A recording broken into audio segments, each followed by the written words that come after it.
ശ്രീ വിവേകാനന്ദ പഠന കേന്ദ്രം പാലേമാട് എടക്കര 12 ഡിഗ്രി കോഴ്സുകളും 4 PG കോഴ്സുകളും computer lab, digital studio, recording studio എന്നിവ ഉൾക്കൊള്ളുന്ന multimedia course, BCA lab, physics lab, psychology lab, library എന്നിവയും BCom, BBAയോടൊപ്പം ACCA, CMA US തുടങ്ങിയ കോഴ്സുകളും ACCAയിൽ 9 പേപ്പർ എക്സംഷനും അതോടൊപ്പം ഒരു ഇന്റർനാഷണൽ ഡിഗ്രിയും നിങ്ങൾക്ക് ലഭിക്കുന്നു. ലോകോത്തര അംഗീകാരമുള്ള ആഡ് ഓൺ കോഴ്സുകളായ CMA, Tally international, logistics and supply chain management, IATA തുടങ്ങിയവയ്ക്ക് 100% പ്ലേസ്മെന്റും ഉറപ്പു നൽകുന്നു.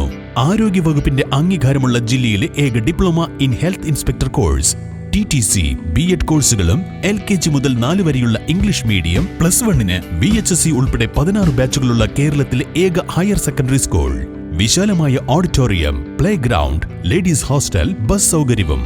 ശ്രീ വിവേകാനന്ദ പഠന കേന്ദ്രം പാലേമാട് എടക്കര. നിസ്സാര കാര്യങ്ങളുടെ പേരിൽ വിദ്യാഭ്യാസ സ്ഥാപനങ്ങളിൽ നിന്നും പരാതികൾ ഉയർന്നു വരുന്നതായും വിദ്യാഭ്യാസത്തിനാവശ്യമായ സമയം അപഹരിക്കുന്ന രൂപത്തിലുള്ള ഇത്തരം സംഭവങ്ങൾ ഒഴിവാക്കാൻ മേലുദ്യോഗസ്ഥർ ഇടപെടേണ്ടത് അത്യാവശ്യമാണെന്നും സംസ്ഥാന വനിതാ കമ്മീഷൻ അംഗം VR Mahilamani Malappuram collectorate conference ഹാളിൽ നടന്ന വനിതാ കമ്മീഷൻ അദാലത്തിനു ശേഷം മാധ്യമങ്ങളോട് സംസാരിക്കുകയായിരുന്നു അവർ.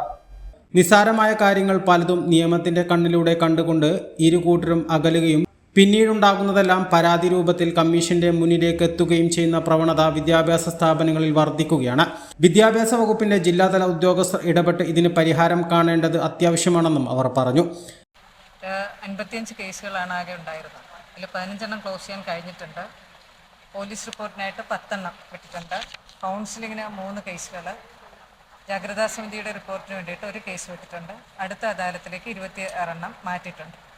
ഇന്ന് വന്ന കേസുകളിൽ ഏറ്റവും പ്രധാനപ്പെട്ടതെന്ന് പറയുന്നത് ഇവിടുത്തെ ഒരു സ്ഥാപനം കേന്ദ്രീകരിച്ചുകൊണ്ട് സ്ഥാപനത്തിൽ ജോലി ചെയ്യുന്ന 2 പേർ, പരാതിക്കാരിയും എതിർകക്ഷിയും ഒരേ സ്ഥാപനത്തിൽ ജോലി ചെയ്യുകയാണ്.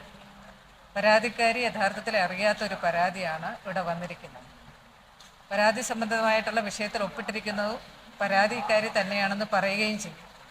ഇതെന്താണ് സംഭവിച്ചതെന്നുള്ളത് ഒരുപക്ഷെ ഓഫീസിലെ മറ്റ് ഫയലുകളോടൊപ്പം ഈ കുട്ടി പേപ്പർ വായിച്ചു നോക്കാതെ, ഫയലിൽ എന്താണോ എഴുതിയിരിക്കുന്നതെന്ന് വായിച്ചു നോക്കാതെയാണ്, അങ്ങനെ ആയിരിക്കണം പരാതി ഇവിടെ വന്നു എന്നുള്ളതാണ് പറയുന്നത്.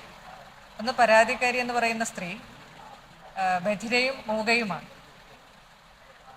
അപ്പോൾ അങ്ങനെ ഒരു പരാതി വന്നതിൻ്റെ പേരിൽ എതിർകക്ഷിയായിട്ടുള്ള ആൾ കുറച്ച് നാളായിട്ട് സസ്പെൻഷൻ എന്ന പോലെ നിൽക്കുകയാണ്. പക്ഷെ അവർ പരാതിക്കാരിയും അതുപോലെ തന്നെ ബധിരയും മൂകയും ആയതുകൊണ്ട് തന്നെ ആ കുട്ടിയുടെ അമ്മയാണ് ആ കുട്ടിക്ക് വേണ്ടിയിട്ട് അവർ ആംഗ്യഭാഷയിലൂടെ പറഞ്ഞ കാര്യങ്ങൾ നമുക്ക് മനസ്സിലാക്കി തന്നത്. കുട്ടിയെ സംബന്ധിച്ച് കുട്ടി പറഞ്ഞതിൽ നിന്നും മനസ്സിലായത് ഇങ്ങനൊരു പരാതി ആ കുട്ടി കൊടുത്തിട്ടില്ല എന്നുള്ളതാണ്, ആ കുട്ടി അറിഞ്ഞിട്ടില്ല എന്നുള്ളതാണ് സത്യമെന്നുള്ള രൂപത്തിലാണ് പറഞ്ഞത്. ഓഫീസുമായിട്ട് ബന്ധപ്പെട്ടുകൊണ്ട് നടക്കുന്ന ചില വിഷയങ്ങളിൽ ആ കുട്ടിയെ കരുവാക്കി എന്നുള്ളതാണ് അതിൻ്റെ അമ്മ പറഞ്ഞ മാതാവ് തന്ന ഒരു കാര്യം. തന്നല്ല, ഈ കക്ഷികൾ പരാതിക്കാരിയും എതിർകക്ഷിയും തമ്മിൽ നല്ല കുടുംബബന്ധം പോലും കീപ്പ് ചെയ്യുന്ന ആളുകളാണ്, സഹോദരതുല്യം കഴിയുന്ന ആളുകളാണ് എന്നാണ് പറഞ്ഞത്. 2 പേരും അങ്ങനെ തന്നെയാണ് പറഞ്ഞത്. ഇവിടെ വെച്ചവരുടെ സ്റ്റേറ്റ്മെൻ്റ് അടക്കം നമ്മൾ കൊടുത്തിട്ടുണ്ട്. ആ ഉമ്മയും മോളും പറഞ്ഞ വിവരങ്ങൾ ഉൾപ്പെടെ ചേർത്ത് കൊടുത്തിട്ടുണ്ട്.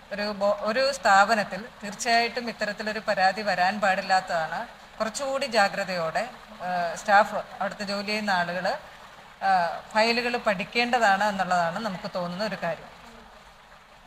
സ്കൂളിലെ ഉച്ചഭക്ഷണ തൊഴിലാളികളെ കേൾക്കുന്ന പബ്ലിക് ഹിയറിംഗ് സെപ്റ്റംബർ 1 മലപ്പുറം ജില്ലാ പഞ്ചായത്ത് ഹാളിൽ നടക്കുമെന്നും അവർ അറിയിച്ചു. അഭിഭാഷകരായ സുഹൃത T. റിയാസ്, വനിതാ പ്രൊട്ടക്ഷൻ ഓഫീസർ TM ശ്രുതി, ഫാമിലി കൗൺസിലർ ശ്രുതി നാരായണൻ, S. രാജേശ്വരി, V. ഷീബ തുടങ്ങിയവരും അദാലത്തിൽ പങ്കെടുത്തു. A+ vision, Malappuram.